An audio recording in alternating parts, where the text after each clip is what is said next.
మన ప్రభువైన యేసుక్రీస్తు వారి నామంలో అందరికీ శుభములు, దేవాది దేవుని దీవెనలండి.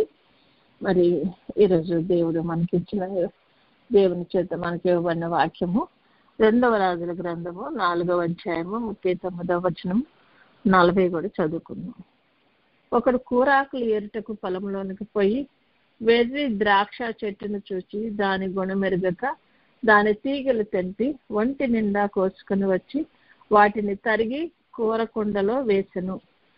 తినుటకు వారు వడ్డించగా ప్రవక్త శిష్యులు రుచి చూచి దైవజనుడా కుండలో విషమున్నదని కేకలు వేసిరి, తినక మానిరి. అంటే మరి ప్రభు ఏం చెప్తున్నాడంటే కొన్నిసార్లు మరి వీరందరూ కూడా దైవజనుని యొక్క మరి మరి సహచరులు, ఆయనతో పాటు ఉన్నటువంటి ఆయన శిష్యులు అని కూడా మనం అనుకోవచ్చు. మరి ఈ 2వ రాజుల గ్రంథం 4వ అధ్యాయం మనం చూసినట్లయితే ప్రతి అంటే ఈ యొక్క ప్రవక్త శిష్యులు ఆయన సమక్షం అందు కూర్చుండగా మరి అతడు వచ్చిన వాళ్ళందరికీ మరి వంట చేసి పెట్టు అని చెప్పి అతను పని వాడిని పిలిచి చెప్తారంట ఈయన. అప్పుడు సరే వచ్చిన వాళ్ళందరూ కూడా ఒక 100 మంది ఉంటారని కూడా మనం తర్వాత చదువుతాం ఇందులో. అంటే చాలా మంది వచ్చారు కాబట్టి అందరికీ కూడా వంట చేయాలా, కాబట్టి అంతమందికి కూడా వంట చేయటానికి మరి గబుక్కుని కూరగాయలు కావాలంటే మనకు దొరకవు కదా. మరి మరి ద్రాక్ష చెట్టు యొక్క ఆకులను వీళ్ళు భోజనంగా తింటారు. మిడిల్ ఈస్ట్ లో చాలా మంది, నేను చాలాసార్లు అది కూడా తిన్నాను నేను, అందుకని చెప్తున్నాను. అది వాళ్ళు కూరగాయలాగా మన గోంగూరలాగా అట్లా మరి పుల్లగా ఉంటుంది అనమాట. అది ఒక అతను అయితే అందరూ ఎన్నో తీసుకొచ్చి వేశారు, ఒకతను మాత్రం అది వెర్రి ద్రాక్ష చెట్టు అంటే చెడ్డ ద్రాక్ష చెట్టు, అది అంత మంచిది కాదు అని తెలియక దాని గుణం ఎరగక దాని తీగలు తెంపి తెచ్చాడట. తెచ్చి కుండలో వేసాడంట. మరి అంటే తెలియక అతను చేశాడు, కానీ తెలిసి చేసినా తెలియక చేసినా కూడా దాంట్లో ఏముందండి, విషం ఉంది. విషం ఉందంటే మరి చేదుగా ఉండుంటుంది అది. మరి అది తిని వాళ్ళు దైవజనుడా ఇందులో విషం ఉంది అని చెప్పి కేకలు వేసి తినక మానిరట. అది తినకుండా అది మంచిది కాదు అని తినక మానిరంట. అంటే మనము చాలాసార్లు ఒకసారి మన జీవితంలో దేవుడు ఏదన్నా చెప్పాడు అనుకోండి, అమ్మా ఇది చెడు పని, ఇది చెయ్యొద్దు, అమ్మా ఇది మంచి పని, ఇది చెయ్యండి అని దేవుడు చెప్పినప్పుడు మనం చాలాసార్లు వినము, తెలియక మనము చేస్తున్నాము అని అనుకుంటా ఉంటాం. కానీ చెడే, మంచే. ఇప్పుడు మన చిన్న పిల్లోడు ఉన్నాడు అనుకోండి, అరే ఇది కాలుతుంది నాన్న, నువ్వు దాన్ని ముట్టుకోవద్దు అని చెప్పినప్పుడు వాడు ఏం చేస్తాడు, మనం చూడకుండా చూసి ముట్టుకోవాలని చూస్తూ ఉంటాడు. మనం చెప్తా ఉంటాం, అది కాలుతుందన్న సంగతి వాడికి అర్థం కావట్లేదు, దానివల్ల వాడికి నష్టం జరుగుతుందని వాడికి అర్థం కావట్లేదు. కాబట్టి ఏం చేస్తాడు, దాన్ని మనం చూడకుండా ఉన్నప్పుడు నెమ్మదిగా స్నీక్ చేసి దాన్ని పట్టుకోవటానికి చూస్తాడు. పట్టుకున్నాక వాడికి కాలినప్పుడు ఏడుస్తూ ఉంటాడు. మనం ముందే అంటాం కదా, అరే నీకు చెప్పానురా, నీకు బుద్ధి లేదురా అనేసి 4 దెబ్బలు పైన ఇంకా 4 దెబ్బలు వేస్తామని, ఇంకోసారి ముట్టుకోవద్దురా అని. ఆల్రెడీ వాడికి ఎక్స్పీరియన్స్ అయింది, వాడు ఇంకోసారి ముట్టుకోకూడదు మరి. కానీ వాడు చిన్నాడు కాబట్టి ఏం చేస్తాడు, తెలియక పదే ఆ యొక్క గాయాన్ని చేసుకుంటూ ఉంటాడు. మన జీవితంలో కూడా అంతే, శరీరానికి ఏ విధంగా మరి గాయాలు అవుతాయో మనం తెలియక చేసినా కూడా ఒకసారి కాలిన తర్వాత మళ్ళీ పట్టుకుంటే మళ్ళీ గాయం కాలుతుంది. ఆ విధంగా జరగటం వల్ల ఏమవుతుంది, మన శరీరానికి నష్టం వస్తుంది, మనకే నష్టం వస్తుంది. దానివల్ల అంత లెక్క కూడా ఆ శరీరము మరి క్షీణించిపోతూ ఉంటుంది. ఎందుకంటే పదే కాలుతుంది అదే ప్లేస్లో. మనము తెలిసి కూడా చాలాసార్లు మనం అదే చేస్తూ ఉంటాము. మన ఆత్మ విషయంలో దేవుడు చెప్తున్నాడు, ఇది మంచి, ఇది చెడు, ఇది చెయ్యండి, ఇది చెయ్యొద్దు అని చెప్పినప్పుడు చాలాసార్లు తెలిసి కూడా చెప్పిందే వింటూ కూడా మనము ఎన్నోసార్లు తప్పిపోతూ మనము చాలాసార్లు గాయాలు పొందుతూ ఉంటాము. ఆ గాయాలు పొంది అదే అంత లెక్క క్షీణించిపోయే అవకాశం ఉంటుంది. మన ఆత్మ క్షీణించే పరిస్థితి వస్తుంది. ఒక చోట ఎప్పుడో చదివాను, అదేంటి పదే పదే ఒకే మాట ఎన్నిసార్లు చెప్పినా కూడా వినకుండా అదే చేయాలనుకున్నాడంటే అది ఒక నిర్ణయం తీసుకున్నాడు, దీని నుండి నేను వెనక్కి రాకూడదు, ఇదే చేయాలనుకున్నాడు. దాన్ని బట్టి ఏం చేస్తాడంటే వాడు అదే చేస్తాడట. మనం కూడా అంతే, చాలాసార్లు వద్దన్న పనే చేసి అది మనం అనుకున్నాం కాబట్టి అది కంప్లీట్ చేయాలనుకుంటూ ఉంటాం అనమాట. ఇప్పుడు ఆదాము అవ్వలు కూడా మరి వాళ్ళకి తెలీదు, దేవుడు చెప్పాడు ఇది మంచి చెడ్డలను ఉండేటువంటి చెట్టు కాబట్టి దీన్ని ముట్టుకోవద్దు మీరు అని చెప్పాడు. దానివల్ల వాళ్ళకి ఏమవుతుందో ప్రభువుకు తెలుసు. వాళ్ళు ఏం మహిమను పోగొట్టుకుంటున్నారో, ఆయనతో సహవాసాన్ని ఏ విధంగా పోగొట్టుకోగలుగుతారో మరి ఆ విషయం తెలుసు కాబట్టి వాళ్ళని నమ్మి నా బిడ్డలు కాబట్టి ఇక్కడ ఉండాలి, ఈ చెట్టు కూడా ఇక్కడ ఉండాలి, తగిన సమయంలో వారికి నేను ఇద్దాము అని అనుకుని ఉండింటాడు ప్రభు కదండి. కానీ వాళ్ళు ఏమనుకున్నారు, తొందరపడి మరి చెప్పుడు మాటలు విని మరి సాతానుకు మరి అది నిజమే కాబోలు మన దేవుడే మనల్ని దూరం చేస్తున్నాడేమో అనుకుని ఆయన మీద నమ్మకాన్ని మనము వాళ్ళు ఏం చేస్తారంట, పాము మీద నమ్మకం పెంచుకున్నారట, ప్రభు మీద ఉండవలసిన నమ్మకాన్ని. కాబట్టి వాళ్ళు ఏమయ్యారు, దేవుడిచ్చిన మహిమను పోగొట్టుకున్నారు, ఆయనతో సహవాసం పోగొట్టుకున్నారు, ఆయన ఇచ్చినటువంటి ఆ ఏదైనా వనంలో ఫలాలన్నీ తిని మరి వాటన్నిటినీ ఏరేటువంటి ఆ యొక్క అధికారాన్ని పోగొట్టుకున్నారు. ఇలాగా ఎన్నో పోగొట్టుకున్నారు వాళ్ళు. ఒక్క చిన్న తప్పుకే ఎన్ని పోగొట్టుకున్నారు కదండి. మరి మనము పదే పదే పదే పదే ఒకే పాపాన్ని ఎన్నిసార్లు చేస్తూ ఉంటాము. మనకు తెలిసినా కూడా మనం వాటి నుండి మరి దూరం అవటానికి మనము చూసుకోము. చాలాసార్లు మనము అది మంచి ఎవరు చూడొచ్చారులే అని అనుకుంటూ ఉంటాము. ఎవరు చూడాల్సిన అవసరం లేదు, కానీ దాని నుండి వచ్చే ప్రతిఫలాన్ని పొందేది నీవే అన్నది మనం తెలుసుకోవాలి. మనము మరి ఒక పాట ఉంది, నేను ఎప్పుడు పాడతాను కదా ఈ సన్నిధి తర్వాత, అది దైవాత్మారము నా తనువున వాలమన్న దాంట్లో తెలివిని కలిగించు నన్ను దివ్యగా వెలిగించు. దేవుడు మనకు తెలివిని కలిగించి మనల్ని ఒక దివ్యగా వెలిగించాలని ఆయన యొక్క మరి ముఖ్య ఉద్దేశం. మనకు తెలివిని కలిగించాలనేదే ఆయన ఉద్దేశం, మనము కూడా ఆయనలాగా ఉండాలనేదే ఆయన ఉద్దేశము. కాబట్టి మనల్ని ఒక దివ్యగా వెలిగిస్తాడట. మనము తెలివి కలిగించడమే కాకుండా మన యొక్క తెలివి మనకి ఇచ్చినటువంటి ఆ జ్ఞానం చేత ఇతరులను వెలిగించే స్థితికి మనకు దేవుడు మనం ఎదిగించాలని ప్రభువు కోరుకుంటున్నాడంట. మరి అందుకనే దేవుడు ఏం చేశాడు, మన కొరకు ఈ దివ్య గ్రంథాన్ని ఇచ్చాడు.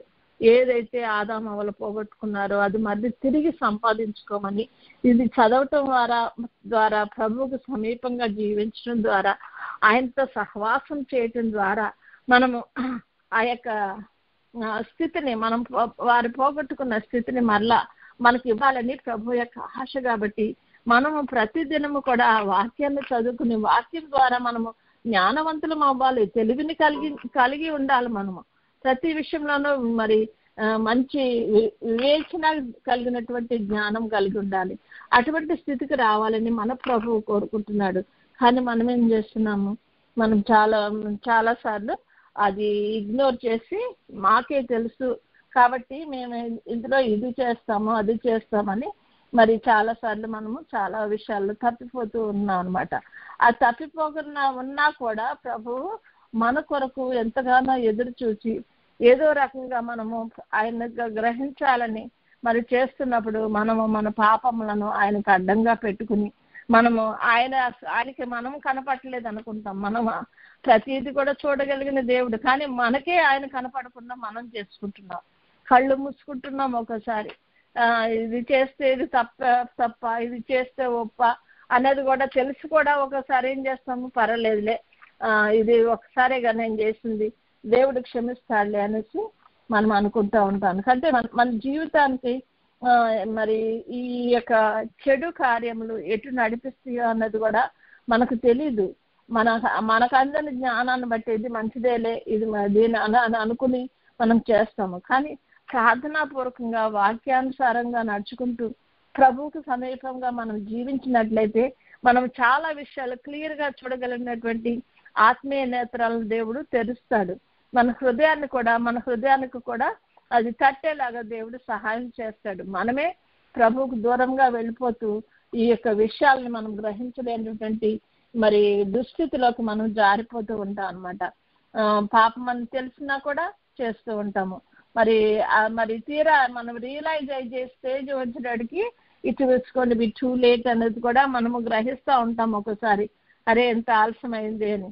కానీ ఎంత ఆలస్యమైనా కూడా మనను విడిచిపెట్టే దేవుడు కాదని ఆయన గట్టిగా మనం పట్టుకున్నట్లయితే మనం చేస్తున్నటువంటి ప్రతి విధమైన తప్పు నుండి దేవుడు మనను మరి విడిపించగల శక్తి గలవాడు అనమాట. మన ప్రభు ఉన్నారు యేసయ్య. ఆయన ఏమంటున్నాడు? నాలో పాపం ఉందని ఎవరైనా చెప్పగలరా అంటున్నాడు. అంటే ఆయన ఎంత పవిత్రుడో పరిశుద్ధుడో అన్నది మనం గ్రహిస్తున్నాము. ఆయన రూపంలోకి మనము మారాలంటే మనం ఏం చేయాలి? మనం కూడా పరిశుద్ధంగా ఉండాలి. పరిశుద్ధంగా ఉండటం కొరకు ప్రభు చేసే కార్యాలను మనం ఇగ్నోర్ చేస్తూ మనకు తెలియని విషయాల గురించి వాటి యొక్క గుణాన్ని తెలియకుండా వాటిని మనకి వేసి రుద్దుకుంటూ ఉంటున్నాం అనమాట. మరి మోషే గారు ఉన్నారు. మోషే గారు ప్రభుతో చాలా సన్నిహితమైన సంబంధం కలిగిన వారే. మరి ఆయనతో 40 దినాలు 40 రాత్రులు ఆయనతో సహవాసం చేసిన వారే. మరి ప్రజలందరికీ కూడా మరి ఏం చేశారండి? ఈ యొక్క మరి 10 ఆజ్ఞలను తీసుకొని వచ్చిన ఆయన కట్టడలను మరి ఏర్పరిచిన ఆయన దేవుని చేత మరి అన్ని కూడా పొందుకుని మరి ప్రజలను నడిపించడానికి తగిన జ్ఞానం కలిగిన ఆయన. కాబట్టి అటువంటి ఆయన కూడా చిన్న కోపానికి గురయ్యి ఆయన ఏమయ్యాడంట? మరి పాపం చేశారంట. వద్దు, ఆయన మాట్లాడు అన్న చోట మాట్లాడకుండా కర్రతో కొట్టారట. ఆ ఒక్క చిన్న తప్పున విషయంలో ఆయన ఏమయ్యాడండి? మరి ఆయన ఆ యొక్క కణాలను చూడలేకపోవటమే కాదంట. మరి యూదా గ్రంథంలో ఉంటుంది, యూదా గ్రంథము 1:9 ఉంటుంది. ప్రధాన దూత అయిన మిఖాయేలు అపవాదితో వాదించుచు మోషే యొక్క శరీరం గురించి తగ్గించినప్పుడు దూషించి తీర్పు తెగించక ప్రభు నిన్ను గద్దించును కాక. అంటే మరి ఈ యొక్క మిఖాయేలు దేవదూత మరి అపవాదితో బాధిస్తున్నాడంట. ఎందుకు? మోషే శరీరం గురించి వాళ్ళు ఇది ప్రభువుకు చెందిందంటే ఇది కాదు, ఇది నాకు చెందింది, అతను పాపం చేశాడు కాబట్టి నావాడు అంటున్నాడంట. అంటే దుష్టుడైన వాడు ఏం చేస్తాడు? మనం ఏ విధంగా ఏం చేస్తామా, ఏమి తప్పు చేస్తామా, ఏ విధంగా తన వశము మనం చేసుకోవాలా, దే బిలాంగ్ టు మీ అనేటువంటి పరిస్థితిలోకి వాడు మరి చేస్తున్నాడు అనమాట. ఒక్క పాపమే కదా మోషే గారు మనకు తెలిసినటువంటి చేస్తుంది. అది ఒక్క పాపమే కాకపోయినా ఇంకొకసారి కూడా ఆయన కోపం చేత ఏం చేశాడంట? పైనుండి కొండ మీద నుండి దిగినప్పుడు వాళ్ళు చేస్తున్న ఆ యొక్క అజ్ఞాన కృతాన్ని బట్టి, వాళ్ళు చేస్తున్నటువంటి విగ్రహారాధన బట్టి ఆయనకు కోపం వచ్చి దేవుడు తనకి ఇచ్చిన పలకలను కూడా పగలగొట్టేశాడంట. అంటే ఆ కోపం అనేది మనల్ని ఎంత ఎక్స్ట్రీమ్కి తీసుకెళ్తుందో మనం మాటల్లో చెప్పలేము. మనం చిన్నదే, ఏంటి వాళ్ళు తప్పు చేస్తారు కాబట్టి నేను చేశాను అన్నట్లు ఉంటాం మనం. కానీ ఆ విషయంలో కూడా దేవుడు మనల్ని ఆలోచించమంటున్నాడు. మనము మన గుణము ఆ గుణంలో ఉన్నటువంటి ఆ యొక్క నష్టాన్ని మనం గుర్తించమని దేవుడు మనతో మాట్లాడుతున్నాడు. మనము అది తప్పు అంటే వాళ్ళు చేస్తున్నది తప్పు అని నీకు తెలిసింది, కానీ ఆ సమయంలో నువ్వు సమయోచితంగా ఆలోచించాలి. ఆత్మానుసారంగా ఆలోచించి వాళ్ళు చేసిన తప్పును ఏ విధంగా మనము వారికి బోధించాలి, వారికి తెలియపరచాలనేది మనం చూచి దాని ప్రకారము దేవుని చెప్పినట్లుగా మనం నడుచుకోవాలి. మరి దేవుడు అన్ని విధాలుగా మోషే గారికి చెప్తా ఉన్నారు, చేస్తూనే ఉన్నారు. కానీ కొన్ని 2 విషయాల్లో మాత్రం ఆయన తన స్వనీతిని ఉపయోగించి మరి పాపం చేయటం వల్ల ఆయన కొరకు సాతానుడంట మరి ఇది నాకు సంబంధించిన అబ్బాయి, ఇతను నా వాడు అనేసి అతను క్లెయిమ్ చేసుకుంటుందంట. మరి మనలోనే ఏ విధంగా క్లెయిమ్ చేసుకుంటాడో దుష్టుడు ఒకసారి ఆలోచిద్దామా?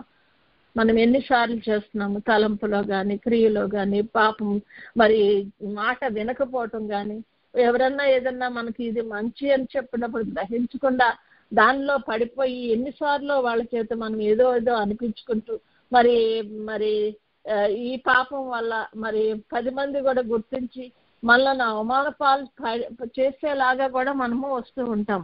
వాళ్ళని మనం కప్పిపించుకుంటానికి మనం ప్రయత్నిస్తూ ఉంటాము. కాబట్టి అది దానివల్ల ఏమవుతుంది, మనుషులకి ఎవరికి అది దానివల్ల నష్టం రాదు, కేవలం మనకే వస్తుంది. మరి ఒక నొప్పి ఉందండి, ఎవరన్నా చూస్తున్నారనుకుని అరే నొప్పు వాళ్ళు చూడకుండా దాచుకుంటున్నాం అనుకున్నప్పుడు ఏం చేస్తామండి, బట్టల్లో పెట్టుకుని దాచామనుకోండి, అదేం చేస్తుంది, బట్ట అంతా కాల్చేస్తుంది కదా. ఎవరికి నష్టం, బట్టకు నష్టం వస్తుంది. మన బట్టల్లోనే మనం పెట్టుకున్నాం కాబట్టి మనకే నష్టం, ఎదుటి వాళ్ళకి ఏమి నష్టం రాదు. అదే పాపం కూడా అలాంటిదే. మనం దాచుకున్నట్లయితే దానివల్ల మనకు నష్టం వస్తుంది. కాబట్టి మన ప్రభు ఎదుట మనం దాన్ని ఒప్పుకునే స్థితిలో ఉండాలి. ప్రతి విషయంలో కూడా ప్రభు ఇదిగో ఇది జరిగింది నాయన, ఇది జరిగింది నాయన మనం ఒప్పుకోవాలన్నమాట. ఇప్పుడు మనకు ప్రభు చెప్తున్నట్లుగా ఆయన అంటున్నాడు, ఆయనలో పాపం లేదు అంటున్నాము. ఇప్పుడు ఒక బంగారం కొనుక్కున్నాం అనుకోండి, ఒక స్టోర్కి వెళ్ళి బంగారం ఒక 10 తులాలు కొనుక్కున్నాము, అదే ఒక చిన్న రింగో ఏదో చేయించుకున్నాము, వచ్చాము ఇంటికి. తర్వాత ఏదో అవసరం వచ్చి దాన్ని అమ్మేయాలనుకున్నప్పుడు వాడి దగ్గరికి వెళ్తే ఏమంటాడు, అయ్యో దీంట్లో ఇంత తరుగు ఉందండి అంటాడు. అరే 10 తులాలండి ఇది, అదే నేను కొన్నది 10, ఇదిగోండి రిసీట్ చూడండి అంటూ కూడా అంటూ ఉంటాం. అయినా కూడా వాడు అంటాడు దీంట్లో తరుగు ఉంది కాబట్టి నీకు ఫుల్ ప్రైజ్ నేను ఇవ్వను అంటాడు. అంతే మరి ప్రతి విషయంలో కూడా ఏదో ఒకటి ఉంటుంది, ప్రతి విషయంలో కూడా ఏదో ఒకటి ఉంటుంది. మనము అది మరి ఎంత బంగారమైనా ఎంత వెండైనా మన వస్తువులు ఏదైనా సరే ప్రతి దాంట్లో కూడా తరుగు అనేది ఉంటుందంట. కానీ ప్రభువులో అటువంటి తరుగు అనేది ఉండదంట. మరి నిన్న సంస్కారం తీసుకునే దినం కదా, నిన్నటి దినమున మరి చర్చికి వెళ్ళిన వాళ్ళు చాలా మంది సంస్కారం తీసుకుని ఉండొచ్చు. మరి ప్రభు సంస్కారపు విందులో మరి ఏమవుతుందంట, ఆయనలో మనము ఆయన యొక్క శరీరాన్ని రక్తాన్ని మనం తీసుకుంటాం వల్ల మరి ఆయన శరీరం ఎంత మనం వండించి ఎన్నిసార్లు తాగినా కూడా ఎన్నిసార్లు తిన్నా కూడా దాంట్లో తరుగు అనేది ఉండదంట. అంటే అపరిశుద్ధత అనేది అందులో అసలు ఉండనే ఉండదు. ఎప్పుడంటే మనం దేవుని యొక్క రక్తము శరీరం అని తీసుకున్నప్పుడు, తెలియక తీసుకున్నాం అనుకోండి దానివల్ల శాపం వస్తుందని కూడా ఉంటది. దాన్ని మరి ఏమంటారు, మన పరిశుద్ధమైనదని మరి దాన్ని భావించకుండా మనము తీసుకున్నప్పుడు దానివల్ల మనకు శాపం వస్తుంది. ఎందుకంటే అది దేవుని యొక్క శరీరము, దేవుని యొక్క రక్తము, వివేచింపక తీసుకోవద్దు అంటున్నాడు దేవుడు. కాబట్టి ప్రతిది కూడా మనం తీసుకున్నప్పుడు ఎంతో మరి తెలుసుకుని మనము ప్రభు యొక్క క్రియలలో మనం పంచుకోవాలన్నమాట. ప్రతి విషయంలో కూడా ఇది దేవునిది, ఇది దేవుని రక్తం అని, ఇది కాదు అనేది మనకి క్లియర్ గా తెలుస్తుంది. ఎప్పుడు మన హృదయము మరి పరిశుద్ధంగా పెట్టుకుంటకి, మరి మనలను శుద్ధి చేయటకి ప్రభు రక్తంలో పాలు పంచుకుంటున్నాము. ఇదిగో ప్రభువు మన ఎదుర్కొన్న ఉన్నారు, ఆయన ఇస్తున్నారు ఈ శరీర రక్తాలని మనము భక్తితో భయముతో దాన్ని పుచ్చుకోవాలని మన ప్రభు మనతో మాట్లాడుతున్నారండి. కనుక మనము ఏమి చేసినా కూడా ప్రభు విషయంలో మనం తెలిసి చేద్దాము. తెలియని విషయాల గురించి ప్రభువుని అడిగి తెలుసుకుందాము. ఈ సన్నిధి అనే కార్యక్రమం మనకు ఇవ్వబడింది ఎందుకంటే ప్రభు సన్నిధిలో కూర్చుని మనకు తెలియని విషయాల గురించి ఆయనను అడిగి మనం తెలుసుకోవటానికి, మనం ఇక్కడ ఈ యొక్క కార్యక్రమంలో మనకి ఇవ్వబడిన సమయం కొద్దిగా కాబట్టి మరి ఆ సమయంలో మనం నేర్చుకుంటున్నాము. క్లాస్లో ఏదైనా నేర్చుకున్నాం అనుకోండి, అది పిల్లలకి భవిష్యత్తులో ఉపయోగపడుతుంది. రేపొద్దున ఒక మంచి జాబ్ వచ్చినప్పుడు ఇదేమో ఇక్కడ ఏం నేర్చుకున్నారో అది అక్కడ ప్రాక్టికల్ గా వాళ్ళు చూపించడానికి మరి ఉపయోగపడుతుంది. కాబట్టి ఏమవుతుంది, ఇక్కడ ప్రతిదీ నేర్చుకున్న ప్రతిదీ కూడా వాళ్ళు ప్రాక్టికల్ గా వారి జీవితంలో అనుభవిస్తారు. అలాగే మనకి ఇక్కడ ఒక పాఠం చెప్తున్నాడు దేవుడు, ఇలా రండి నా దగ్గరికి, ఇదిగో నా సన్నిధానికి రండి, వచ్చినాక మీ పాపాలను ఒప్పుకోండి, తర్వాత ఒక డెసిషన్ అంతా తీసుకోండి మీ జీవితానికి, తర్వాత నాకు మీరు సంపూర్ణంగా సమర్పించుకోండి, ఎందుకంటే నేను మాత్రమే మీ పాపాలను క్షమించి మిమ్మల్ని కడిగి పవిత్రపరచగలిగిన దేవుడిని అంటున్నాడు. మీకు ఏమేమి కావాలో, మీకు ఆత్మీయ సహాయం కావాలా, శారీరక సహాయం కావాలా, మానసికమైన సహాయం కావాలా, ఏదైనా సరే నన్ను అడగండి నేను ఇస్తాను అంటున్నాడు. వాగ్దానం చేసిన వాడు నమ్మదగిన వాడని వాక్యంలో ఉంది. మనం అనేక విషయాల్లో మనం తెలియని విషయాల్లోకి వెళ్ళిపోయి తెలియని సంగతుల గురించి మాట్లాడుకుంటూ వాటి గుణం ఎరగక పాపంలో పడిపోతూ ఉన్నాం. మనమే కాదు, మన బిడ్డలు కూడా మనం చూసి అదే ఫాలో అవుతూ వస్తున్నారు. ఎందుకంటే అరే అమ్మ చేసింది లేకపోతే నాన్న చేశాడు కాబట్టి నేనెందుకు చేయకూడదు, నేనెందుకు ఇందులో మరి పర్ఫెక్ట్గా బతకాలా, నేనెందుకు పర్లేదులే వాళ్ళు స్నీక్ చేస్తున్నప్పుడు నేను కూడా స్నీక్ చేయొచ్చు అనే పరిస్థితికి మనము రాకూడదు. మనం ఒకరికి దివ్యగా ఉండాలి. ఏంటంటే ఇతరులకు వెలుగును చూపించేవారిగా మనం ఉండాలి. మరి ఆ విషయాల్లో మనం ప్రతి విషయంలో కూడా గుణం ఎరగని విషయాల గురించి మనం మాట్లాడుకుని గుణం ఎరగని మనుషులతో మనం స్నేహం చేస్తూ గుణం ఎరగని మరి పాపాలు చేస్తూ మనం వాటి వల్ల మనము నష్టం తెచ్చుకోకుండా సహవాసంలో కూడా గుణం ఎరగని విషయంలో మరియు అదే కాకుండా ఇక్కడ అందరూ కలిసి కొంతమంది అందరు శిష్యులు కలిసి తల ఒక ఆకు తెచ్చి వేసినట్టున్నారు. మనం అట్లా అనుకున్నాం. మరి అక్కడికి వచ్చినప్పుడు మరి అలాగే మన సహవాసంలో కూడా ఎవరన్నా తెలియక ఏదన్నా ఒక చిన్న విషయం చెప్పినప్పుడు దాన్ని మనము గుణం ఎరిగిన విషయంగా మనము తెలుసుకున్నప్పుడు మరి దాని విషయమే మనం ప్రార్థించాలా. అరే ఈ విషయం ఈ సిస్టర్ ఇలా చెప్పారా, ఈ అమ్మాయి ఇలా చెప్పింది, దీని గురించి దేవుని దగ్గర విచారణ చేద్దాం. ప్రతి విషయంలో దావీదు మహారాజు విచారణ చేసేవారట. ప్రభు సన్నిధిలో చేసి ఆయన చెప్పినట్లుగా చేసేవారట. మన యొక్క యేసయ్య మినిస్ట్రీస్ మోటోనే ఏంటండి, ఆయన మనతో చెప్పింది చేయటం. కాబట్టి మనం ఆయన చెప్పింది మాత్రమే చేయటకు మనం కంపర్చుకున్నట్లయితే ప్రభు అంటున్న విధంగా నేను పరిశుద్ధులను అంటున్నాడు, నాలో పాపం లేదు అంటున్నాడు ఆయన. కాబట్టి మీరు ఎవరు కూడా నాలో పాపం ఉందని చెప్పలేరు అనేంత ధైర్యంగా చెప్పే స్థితికి మనం రాగలుగుతాం. ఎప్పుడు మనము ప్రభు చెప్పినట్లుగా చేసినట్లయితే, ప్రతి విషయంలో ఆయన మాటను మనం విశ్వసించినట్లయితే, ఆయన ఇచ్చిన కట్టడలను అనుసరించి నడుచుకున్నట్లయితే, మరి ఇప్పుడు ఒక దారిలో వెళ్తున్నాం అనుకోండి, వెళ్తున్నప్పుడు ఇక్కడ ఏమి ముట్టుకోవద్దండి, మీరు ఈ ఎక్స్కర్షన్ తీసుకెళ్తున్నారు పిల్లల్ని అడవులో అనుకోండి, ఇక్కడ ఏం ముట్టుకోవద్దు, మీరు ఏ చెట్లు ఏది మంచిదని మీకు తెలియదు అన్నారు అనుకోండి, పిల్లలు వాళ్ళకి తెలియకుండా ఏదైనా ఒక పండో ఏదో చేతికి అందేందుకు గబుక్కుని లాక్కుని జేబులో పెట్టేసుకుని మరి వెళ్తూ తిన్నారనుకోండి, దానివల్ల ఆ బిడ్డకి నష్టం వస్తే ఎవరు నష్టపోయేది? బిడ్డ కదా నష్టపోయేది. అందుకనే ముందుగా చెప్తారు వాళ్ళు, ఇది మంచిది కాదు, మీ కంటికి అందంగా కనపడుతుందా, మీ కంటికి ఎంతో రుచికలదుగా కనపడుతుందా. ఇప్పుడు ఆ అవ్వమ్మ గారికి కూడా దాన్ని చూసిన తర్వాత అది ఎంతో రమ్యమైనదిగా కనపడిందంట. ఎందుకంటే దేవుడు చూడొద్దన్నాడు, అసలు దాని వైపు చూడొద్దు అన్నాడు, అసలు దాన్ని ముట్టుకోవద్దన్నాడు, దాని గురించి ఆలోచించొద్దన్నాడు. కానీ దుష్టుడు మనం దేవుడు ఏదైతే చేయొద్దన్నాడో దానిని మాత్రమే మనం చూసేలాగా వాడు మనకు ప్రేరేపణిస్తూ ఉంటాడనమాట. బిడ్డలు కూడా నాన్న బయటికి వెళ్ళొద్దు, నాన్న అక్కడికి వెళ్ళి ఆటలాడొద్దు, ఇది చేయొద్దు అది చేయొద్దు అంటే వాళ్ళకు నచ్చే విధంగా ఆ విషయాన్ని వాళ్ళకి ఇంపుగా ఉండేలాగా కనిపించి చేసి అందులోకి వెళ్ళి బిడ్డలు ప్రాబ్లంలో పడేలాగా చేస్తూ ఉంటాడు. కాబట్టి ఈ దినాల్లో మరి ఇంతగా మరి ప్రభు యొక్క రాకడకు ముందు మరి మనుషులందరూ కూడా త్రోవ తప్ప కారణం ఏంటంటే మనము గుణం వెరగని విషయాల గురించి ఆలోచించటం, వాటిని అనుసరించి నడవటం, వాటిని తీసుకొచ్చి మనము తినటమే కాకుండా ఇతరులకు పెట్టడం.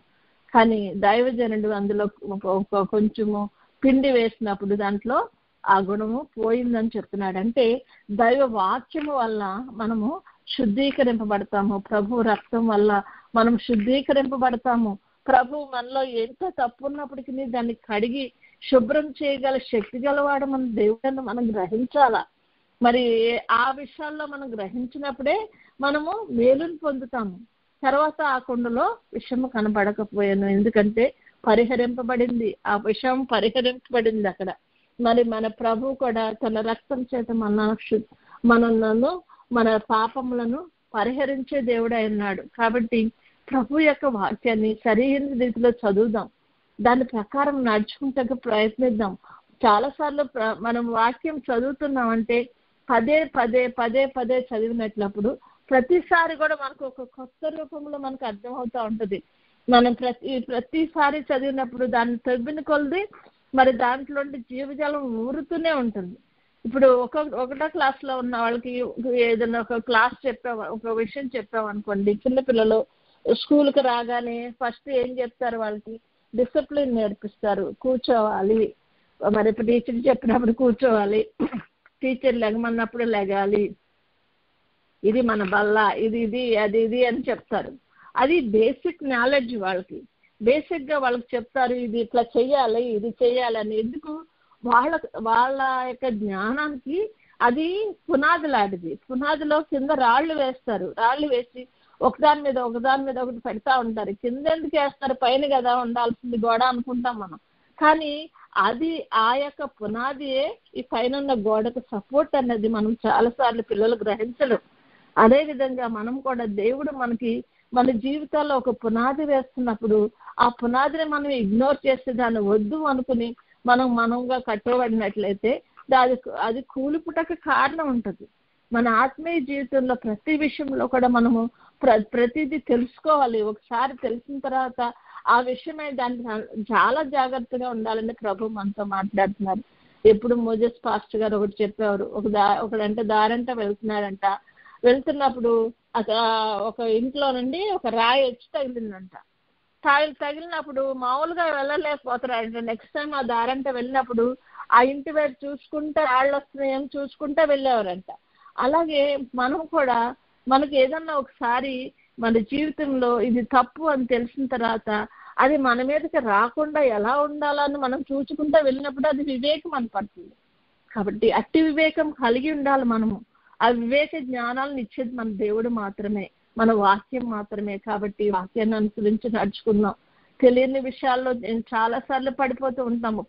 పదే ప్రభు చెప్తాడు, ఇది వద్దు ఇది వద్దు ఇది వద్దు అని చెప్పినా కూడా మనం ఎన్నిసార్లు మన జీవితంలో ఎక్స్పీరియన్స్ అయినా కూడా మనం కొన్ని పాపాలను విడిచిపెట్టలేని పరిస్థితికి వస్తూ ఉంటాం. మనం అయ్యో పాపం వాళ్ళు ఏమనుకుంటారో, వీళ్ళు ఏమనుకుంటారో అని మనము వాళ్ళ గురించి వీళ్ళ గురించి ఆలోచిస్తాం, కానీ మన ఆత్మ గురించి ఆలోచించుకునే స్థితిలోకి మనము రామన్నమాట. కాబట్టి ఒక్కసారి మనల్ని మనం పరీక్షించుకుందాము. మనం ఏం చేస్తున్నాము, అది దేవునికి ఇష్టమైనట్లుందా, దేవుని చెప్పినట్లుగా ఉందా? మనము ఈ అంత్య దినాల్లో మనం చేయాల్సింది ఏంటంటే నిన్ను నీవు కాపాడుకోవటం. ఇది ఎందుకంటే ఇంకా సమయం లేదు మనకి. ఈ సమయం లేని సమయంలో మనం ఏం చేయాలి? మనం ఏ స్థితిలో ఉన్నాము, మనం నిలబడ్డామా, పడిపోతున్నామా, ఏ విధంగా ఉన్నాము? మనం నిలబడినప్పుడే ఇతరులను రక్షించగలిగిన స్థితిలో ఉంటాము. మొట్టమొదటిగా మనం చూడాల్సింది, ఎందుకంటే ఏ నిమిషంలో రాకడొచ్చినా నీ గురించి నువ్వు ఆలోచించుకునే పరిస్థితి కోసం దేవుడు తగిన సమయాన్ని మనకి ఇస్తున్నప్పుడు మన ఆత్మీయ స్థితి గురించి ఆలోచించుకుని, మనము గుణగరిగిన విషయాల గురించి మనం ఆలోచించకుండా, మరి ఎదుటి వాళ్ళ గురించి మనం ఆలోచించకుండా మొట్టమొదటిగా మనము స్థిరంగా ప్రభువులో ఉన్నామా లేదా అని పరీక్షించుకుంటూ మనను మరి ఆయనకి ఇష్టమైన రీతిలో ఆయన చేత శుద్ధి చేయబడే స్థితిలో ఉండి మరి ప్రభువునకు మనల్ని మనం అర్పించుకుని మరి నా రాకడలో ప్రభు సన్నిధికి ఎగరి వెళ్ళగలిగినటువంటి స్థితిని దేవుడు మనకు, మన బిడ్డలకు, మన కుటుంబాలకు అనుగ్రహించి మనల్ని అందరినీ రాకడలో ఎత్తబడగలిగే కృపను అనుగ్రహించి పెండ్లి విందులో పాల్గొని మరి ఆయన యొక్క ఇచ్చినటువంటి మన యొక్క నూతన యెరూషలేమును ఆయన రాజ్యాన్ని స్వతంత్రించుకునే స్థితికి దేవుడు మనల్ని నడిపించును గాక. God bless you all. Have a blessed day అండి. Praise the lord.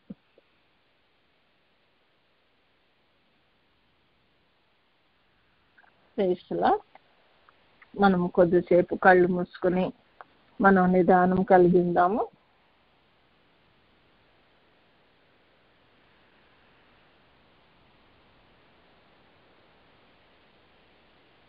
పరిశుద్ధుడా, స్తోత్రం నాయన.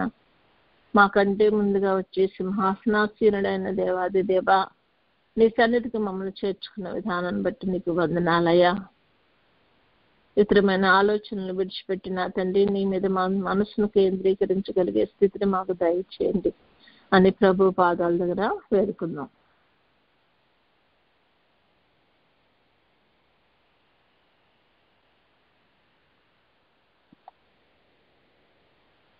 మనం నిదానం కలిగిన మనము ప్రభు యొక్క సన్నిధిలో మన పాపములను మనము ఒప్పుకుందాము. కంటి చేత కానీ, చెవి చేత కానీ, హృదయం చేత కానీ, క్రియల చేత కానీ, నడకల చేత కానీ, పడకల చేత కానీ, మరి ఏ విధమైనటువంటి మరి తలంపుల చేత కానీ మన హృదయంలోనికి పాపము ప్రవేశింపకుండానట్లు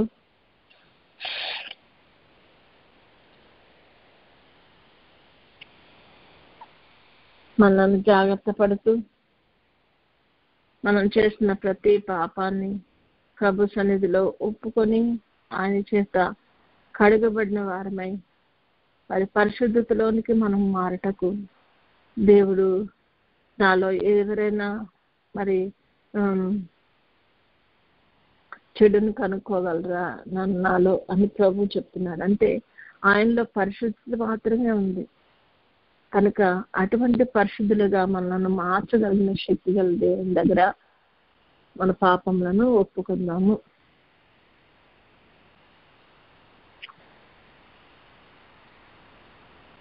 మనుషులు మనలో ఏముందో చూడలేరు. కొన్నిసార్లు మనలో ఏమి చేస్తున్నామో తెలియనిటువంటి పాపం చేస్తూ ఉంటాం. గుణమెరుగని స్థితిలో ఉన్నటువంటి పనులను మనం చేస్తూ ఉంటాము. దానివల్ల ఏం నష్టం వస్తుందో మనకు తెలియదు. కనుక ప్రతి విషయంలో కూడా మనను మరి పరిశోధించి తెలుసుకోగలిగిన శక్తి గల దేవుని దగ్గర మన హృదయాలను విప్పుకుందాము.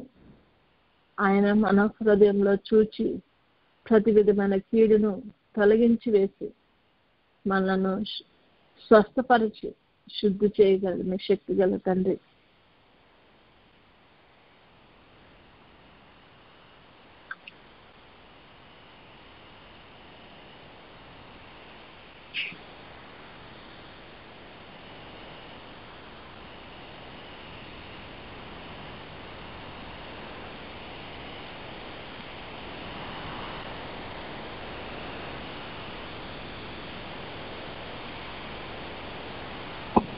పాపములను ఒప్పుకున్న మనము ప్రభు సన్నిధిలో తీర్మానం చేసుకున్నాం.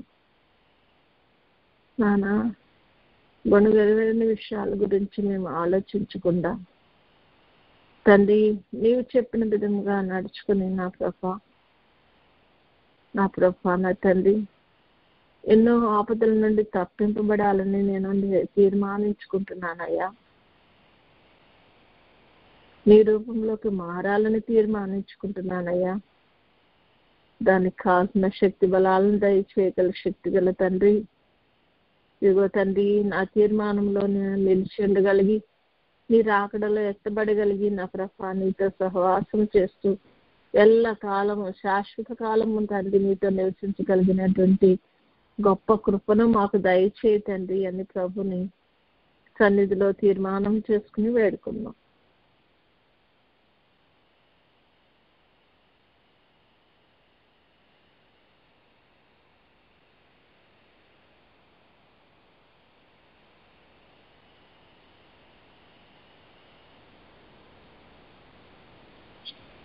నాయన తండ్రి నీకు స్తోత్రం ఇదిగో తండ్రి నాయన మమ్మల్ని మేము తండ్రి నీకు సమర్పించుకుంటున్నాం. ఎందుకంటే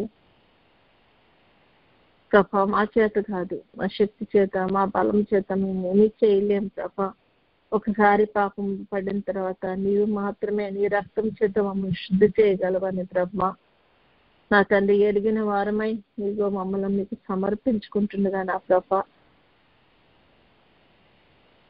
నీ పరిశుద్ధ రక్తాన్ని మా మీద ప్రోక్షించి మమ్మల్ని కడిగి పవిత్రపరిచి నా ప్రభా నా తండ్రి నీ రూపంలోకి మమ్మల్ని మార్చుకొని ప్రభు హస్తాలకు మనము అప్పగించుకుందాం.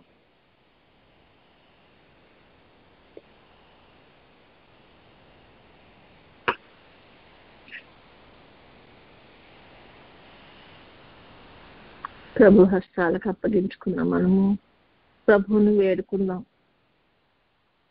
ప్రభా తండ్రి నాయన మా జీవితంలో ఎన్నో విషయాలు ప్రభా గ్రహించలేని స్థితిలో ఉంటున్నామయ్యా. మమ్మల్ని క్షమించండి అయ్యా. మమ్మల్ని సరైన దారిలో నడిపించండి ప్రభా అని ప్రభుని వేడుకున్నాం.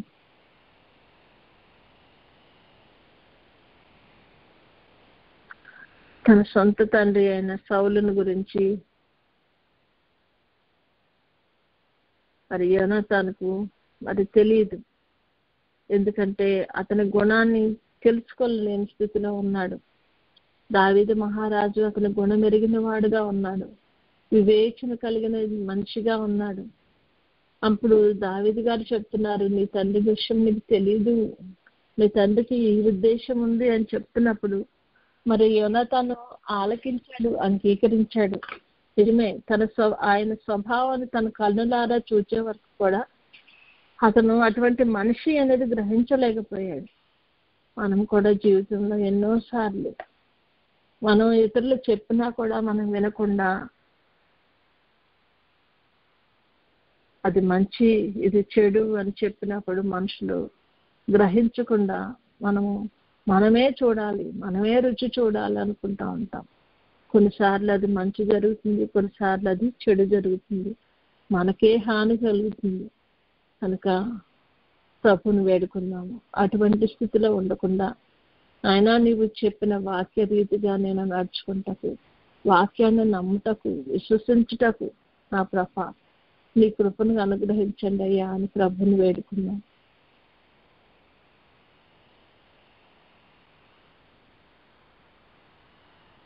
తెలియని విషయాలు నిన్ను అడిగి తెలుసుకునే స్థితిని మాకు దయచేయి ప్రభా అని ప్రభుని వేడుకున్నాం.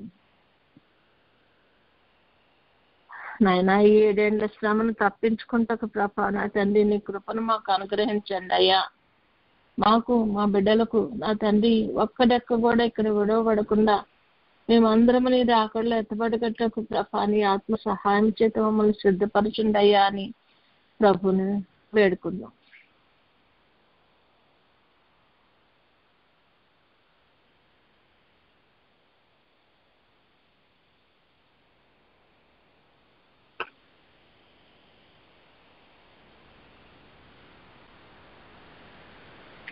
నాయన ఈ లోకంలో జీవించినప్పుడు తండ్రి నాయన మా ప్రవర్తన ఏ విధంగా కాచుకోవాలో ప్రభా నా తండ్రి, ఏ విధంగా మమ్మల్ని మేము నా తండ్రి నీ రూపంలో మమ్మల్ని కాపాడుకోవాలో, నీవిచ్చిన ఈ రక్షణ వస్త్రాన్ని కాపాడుకోవాలో ప్రభా నా తండ్రి నాయన తండ్రి మాకు జ్ఞానాన్ని ఇచ్చి తెలివినిచ్చి నా తండ్రి ముందుకు నడిపించమని ప్రభువుని వేడుకుందాం.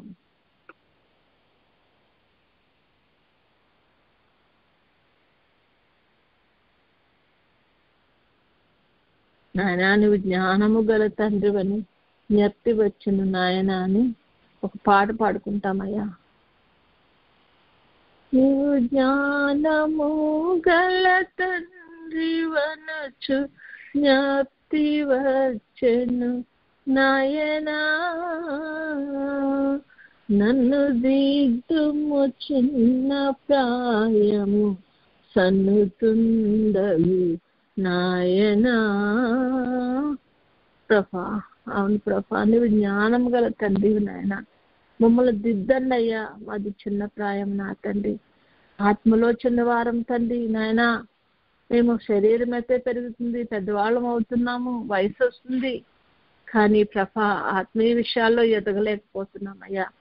ఈ లోక సంబంధమైన విషయాల్లో ఎంతగానో ఎదిగిపోతున్నాం, కానీ నా ప్రభా ఎదగవలసిన స్థానంలో మేము ఎదుగుదల చూపించలేని స్థితిలో ఉంటుంది. కానీ ఆ ప్రభ మా ఎడల కనికరం చూపిన ఆ ప్రభ ఆత్మ బలపడినట్లు నువ్వు సహాయం దయచేయి తండ్రి. ఆత్మలో నీలో ఎదగగలిగినట్లు ప్రభ, నీలో మేము అంటుకట్టుబడిన మేము విరిచివేయబడే స్థితిలోకి రాకుండానట్లు ప్రభ మాకు సహాయం దయచేయండి నాయన అని ప్రభుని వేడుకుందాం.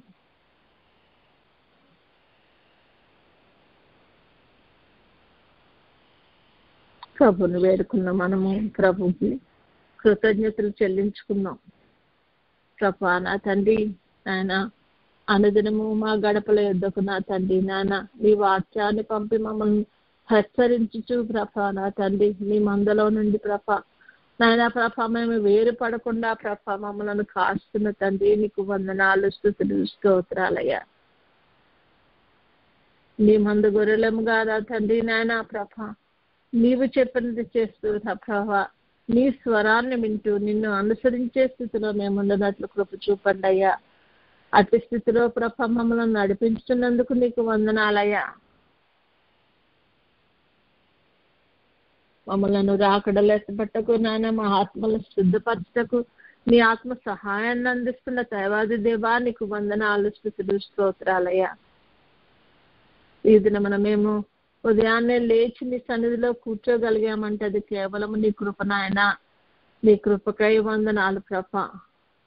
ఇది లోకంలో ప్రభా మేము ఇంకనూ సజీవులుగా ఉన్నామంటే నా తండ్రి నాయన, మా ఎడల నీకున్న ప్రణాళికను ప్రభా నువ్వు నెరవేర్చుకుంటకు మమ్మల్ని ఇక్కడ పెట్టిన తండ్రి నాయనా, నీకు స్తుతులు, స్తోత్రాలయ్యా. మా ఎడల నీకున్న కృపకై, నీ ప్రేమకై నా ప్రభా, నీ ప్రణాళికకి నీకు వందనాలు, స్తుతులు, స్తోత్రాలు చెల్లిస్తున్నామయ్యా.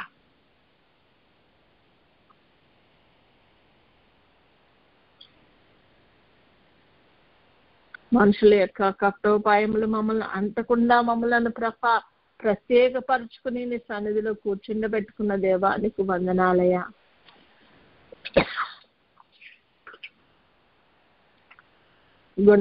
గుణమెరుగని విషయాల్లో మేము జోక్యం చేసుకుని నా ప్రభా వాటిని ప్రభా మాకు అంటించుకుంటూ ప్రభా నా తండ్రి నీ పరిశుద్ధత నుండి తొలగిపోకుండా నాయన మాకు సహాయం చేస్తున్న దేవాది దేవా నీకు వందనాలయ్యా. మాకు వివేచననిస్తున్నావు ప్రభా నీకు వందనాలయ్యా.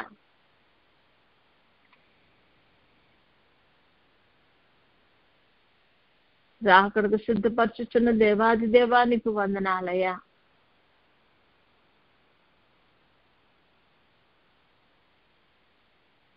నీ రక్తం చేత మమ్మలను కడిగి పవిత్రపరచుచున్న దేవాది దేవా నీకు వందనాలు, స్తుతులు, స్తోత్రాలయ్యా.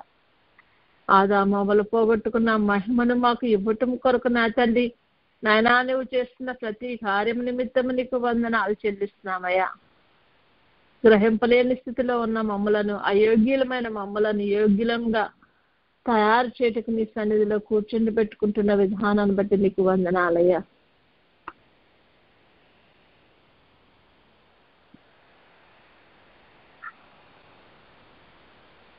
నీ రూపంలోకి మమ్మల్ని మార్చుకుంటకు నువ్వు చేస్తున్న ప్రతి ప్రయత్నం నిమిత్తం నీకు వందనాలయ్యా. మాకు ఇచ్చిన కుటుంబాలకై నీకు వందనాలయ్యా. మాకు ఇచ్చిన బిడ్డలకే వందనాలయ్యా. నాయనా ప్రభ మాకు వచ్చిన కుటుంబాల్లో ప్రభ నా తండ్రి నాయన మా ఇరుగు పొరుగు వారిలో మంచి స్నేహాన్ని దయచేసిన దేవాది దేవా నీకు వందనాలయ్యా. మమ్మలను దివ్యలుగా వెలిగించటకు ప్రభ నువ్వు చేస్తున్న కార్యం బట్టి నీకు వందనాలయ్యా. అనేకులకు ప్రభా నా తండ్రి మేము వెలిగిచ్చే స్థితిలో మమ్మలను ఉంచుటకు ప్రభా నా తండ్రి నాయన మమ్మలను ప్రభా నీ కొరకు వాడుకుంటున్న విధానాన్ని బట్టి నీకు వందనాలయ్యా. తెలివి కలిగిన వారమై ప్రభా ఉండాలని కోరుకున్న దేవాది దేవా నీకు స్తుతులు, స్తోత్రాలు చెల్లిస్తున్నామయ్యా.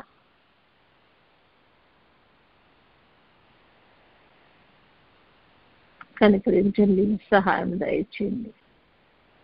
మన స్తుతి చెల్లించిన మనము కొద్దిసేపు ప్రభు సన్నిధిలో మౌనంగా ఉండి ప్రభుని ఆయన మనతో ఏమి చెప్పబోతున్నారో వినగలిగటకు మనము మన హృదయాలను ఆయన తట్టు తిప్పుకొని, మన చెవులను ఆయన తట్టు తిప్పుకొని, మన కన్నులను ఆయన మీద దృష్టి పెట్టుకుని కొద్దిసేపు మౌనంగా ఉందాము. ప్రభు మనతో మాట్లాడతారు. మాట్లాడగలిగిన స్థితికి మనం తయారయ్యే వరకు కూడా ప్రభువు వేచి ఉంటారు.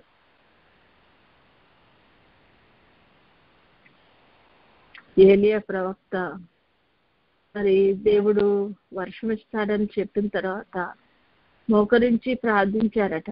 మొదటిసారి పనివాడిని పంపితే అసలు ఆ మేఘము కనపడలేదంట. 7 సార్లు కూడా ఆయన పనివాడిని పంపుతూనే ఉన్నారట.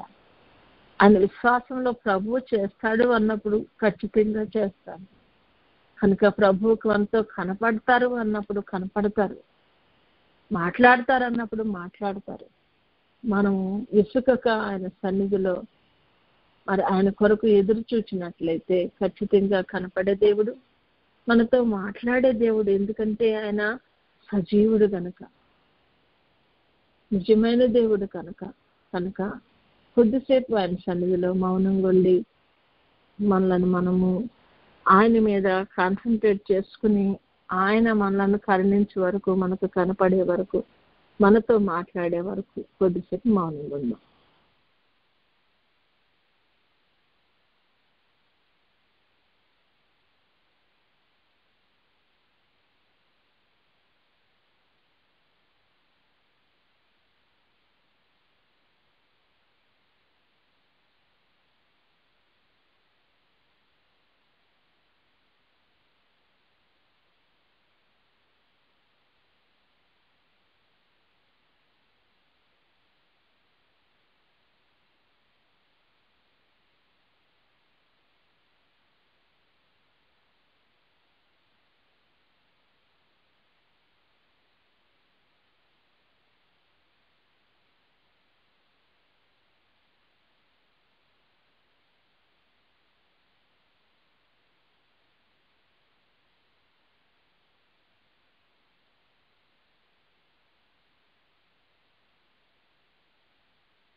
వందనములు నీకు,